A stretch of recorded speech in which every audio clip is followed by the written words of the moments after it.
पण ही थेट दृश्य पाहतोय विरोधकांच्या आंदोलनाची। विधिमंडळाच्या पायऱ्यांवर सध्या विरोधकांचे हे आंदोलन आणि घोषणाबाजी सुरू आहे।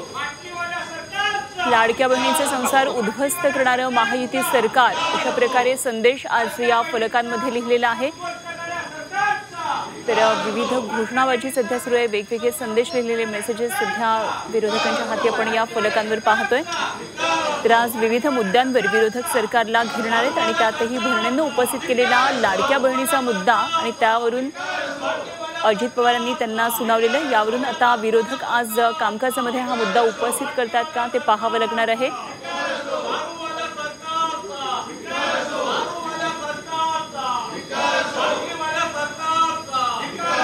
सरकार विरोधात घोषणाबाजी विरोधक करताना आपल्याला पाहायला मिळते। खरं तर हा तिसरा आणि अंतिम आठवडा आहे विधिमंडळाच्या पावसाळी अधिवेशनाचा, त्यामुळे या अधिवेशनाच्या शेवटच्या काही दिवसांमध्ये काही महत्त्वाचे निर्णय होता आहेत का हे सुद्धा बघणं तितकंच महत्त्वाचं आहे। खरं तर सध्या विरोधकांच्या हातामध्ये अनेक महत्त्वाचे मुद्दे आहेत, ज्यावरून सरकारला विरोधकांनी अगदी पहिल्या दिवसापासून घेरलेलं आहे, सरकारला उत्तर देण्यास भाग पडलेला आहे।